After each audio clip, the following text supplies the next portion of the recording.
Waalaikumsalam warahmatullahi wabarakatuh. Selamat malam Ibu Niken Kencana Ungu selaku dosen pengampu mata kuliah pendidikan inklusif. Selamat malam teman-teman, semoga dalam keadaan sehat. Pada malam hari ini kita akan mempresentasikan hasil wawancara kita. Kita kemarin wawancara di SMA Negeri 1 Mojo Tengah mengenai sekolah inklusif. Presentasi kita, hasil wawancara kita, kita beri judul Implementing Inclusive Education in General School, an analysis of policies, assessment, procedure, and classroom practice. Nah, kita dari kelompok 6. Yang pertama ada saya sendiri, Fazana Ila Milha, dengan tim akhir 33. Ada teman saya Putri Noviana Lestari dengan NIM akhir 34. Ada juga Muzayyanatul Lu'lu'ul Azizah dengan NIM akhir 32. Ada Ananda Nur Rahmadanti dengan NIM akhir 38. Dan yang terakhir ada Alifah Nur Azizah dengan NIM 36. Kemarin kita sudah melakukan wawancara dengan Ibu Armia selaku salah satu guru di SMA Negeri 1 Mojo Tengah. Yang pertama kita masuk dalam materi. Yang pertama ada rumusan masalah. Penelitian ini berfokus pada bagaimana kebijakan inklusi diterapkan di SMA negeri, bagaimana asesmen ABK dilakukan, bagaimana praktik pembelajaran dan interaksi sosial berlangsung, serta tantangan yang dihadapi guru dalam mengelola akses yang beragam. Jadi ini tuh semua sekolah di SMA negeri di Jawa Tengah itu wajib menerapkan sekolah inklusif. Jadi bagaimana sih sekolah-sekolah negeri ini fokus dalam kebijakan inklusi ini, terus mereka tuh bisa melakukan asesmen ABK, bisa melakukan praktik pembelajaran dan interaksi sosial yang bagus tanpa ada diskriminasi terhadap teman-teman yang ABK. Lanjut, bisa dilanjutkan.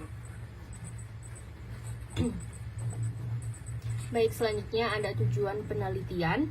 Yang pertama, menggali kebijakan pendidikan inklusi di sekolah. Jadi tujuan pertama penelitian ini adalah mengetahui kebijakan pendidikan inklusi yang diterapkan di sekolah, mulai dari sumber kebijakan hingga bagaimana kebijakan tersebut disosialisasikan dan dijalankan oleh pihak sekolah. Untuk yang kedua ada mendeskripsikan implementasi pembelajaran inklusif. Tujuan kedua adalah mendeskripsikan pelaksanaan pembelajaran inklusif di kelas, khususnya proses belajar siswa inklusi bersama siswa reguler termasuk metode penyesuaian, materi, dan penilaian. Lalu untuk yang ketiga, mengidentifikasi tantangan dan strategi sekolah. Penelitian ini juga bertujuan untuk mengidentifikasi tantangan dalam penerapan pendidikan inklusi serta strategi di sekolah dalam mengatasi kendala tersebut. Dan yang terakhir ada mengetahui dampak penerapan pendidikan inklusi.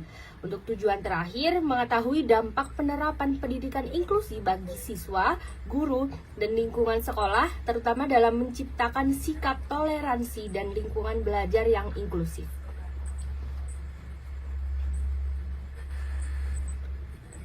Untuk profil sekolahnya ada SMA Negeri 1 Mojo Tengah, merupakan salah satu satuan pendidikan dengan jenjang SMA yang berlokasi di Mudal, Kecamatan Mojo Tengah, Kabupaten Wonosobo, Jawa Tengah. Sekolah ini menyediakan berbagai fasilitas pendukung pembelajaran termasuk fasilitas bagi siswa inklusi, serta telah berhasil meluluskan beberapa siswa berkebutuhan khusus pada tahun-tahun sebelumnya. Hal ini menunjukkan komitmen sekolah dalam mengembangkan layanan pendidikan yang berkualitas dan terbuka bagi seluruh peserta didik.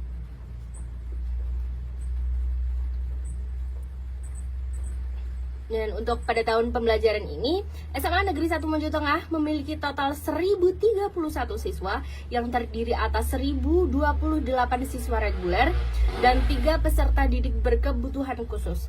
Ketiga peserta didik berkebutuhan khusus tersebut meliputi siswa dengan tunadaksa, tunawicara, dan tunarungu. Kehadiran mereka mencerminkan pelaksanaan pendidikan inklusif di SMA Negeri 1 Mojo Tengah, di mana seluruh siswa mendapatkan kesempatan belajar yang setara dalam lingkungan sekolah yang ramah, inklusif, dan bebas dari diskriminasi.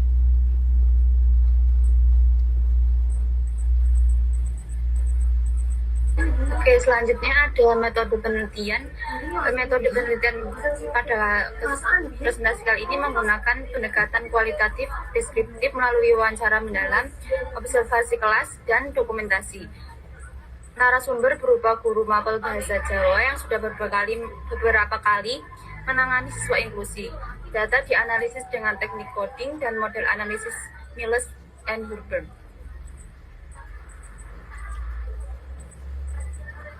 Selanjutnya ada kebijakan sekolah. Yang pertama yaitu dasar kebijakan atau Permendikbud. Yang kedua, persiapan awal sekolah. Yang ketiga, pelatihan guru. Dan yang keempat, penyesuaian lingkungan fisik sekolah. Selanjutnya ada identifikasi dan asesmen siswa. Yang pertama, dimulai dari proses identifikasi siswa ABK atau anak berkebutuhan khusus. Yang kedua, pihak yang terlibat dalam asesmen. Yang ketiga, dokumen pendukung. Yang keempat, pemetaan kebutuhan belajar. Selanjutnya, peran guru dan pendampingan khusus. Yang pertama ada kompetensi guru dalam kelas inklusif. Yang kedua ada kerjasama antar guru. Yang ketiga ada pelatihan pendidikan inklusi. Maksudnya adalah kegiatan pengembangan kompetensi guru dan tenaga kependidikan yang bertujuan untuk meningkatkan pengetahuan, sikap, dan keterampilan dalam melayani siswa berkebutuhan khusus di sekolah umum. Pelatihan ini membekali guru dengan pemahaman tentang karakteristik siswa ABK, strategi pembelajaran inklusif, penyesuaian metode dan asesmen, serta cara menciptakan lingkungan belajar yang ramah, adil, dan bebas diskriminasi. Berikut ini untuk sarana-prasarana dan aksesibilitasnya, bisa dilihat juga Bu Niken dan teman-teman. Berikut contoh asesmennya.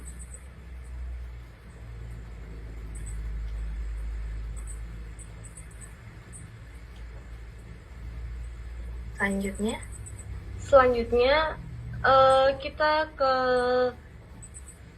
sarana dan prasarana, mohon maaf. Oh iya, maaf, skip. Di sini sarana prasarananya ada kursi roda, lalu ada kamar mandi khusus siswa ABK. Ini dikhususkan untuk teman-teman yang berkebutuhan khusus. Di SMA N1 Mojo Tengah juga tidak ada tangga ya, jadi jalannya itu lurus untuk membantu teman-teman yang berkebutuhan khusus ini agar tidak kesulitan. Next.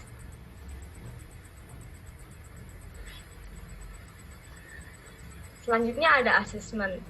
Di sini kami lampirkan halaman awal dan akhirnya saja ya Ibu dan teman-teman, karena sebenarnya di sini ada 5 lembar yang intinya isinya tentang penilaian dari Dinas Pendidikan mengenai kemampuan siswa berkebutuhan khusus yang bersangkutan tersebut.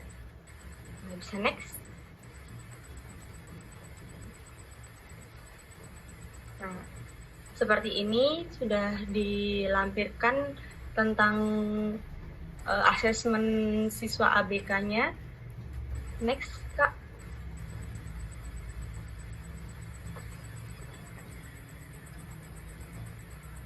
Oke, yang terakhir itu conclusion.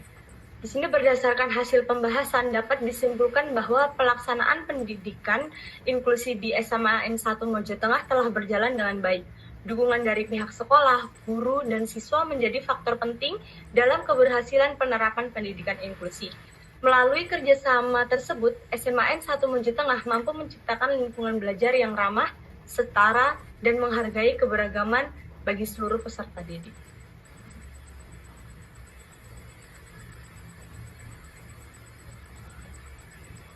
Oke, kita sudah berada di penghujung presentasi. Sudah dipaparkan hasil dari wawancara kita kemarin di SMA Negeri 1 Mojo Tengah bersama Ibu Armia selaku guru mata pelajaran di SMA Negeri 1 Mojo Tengah. Terima kasih Ibu Niken, terima kasih teman-teman. Semoga penyampaian ini bermanfaat untuk kita semua.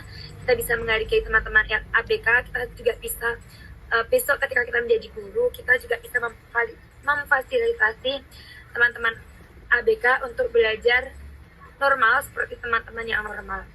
Terima kasih saya ucapkan, saya akhiri. Wassalamualaikum warahmatullahi wabarakatuh. Waalaikumsalam warahmatullahi wabarakatuh.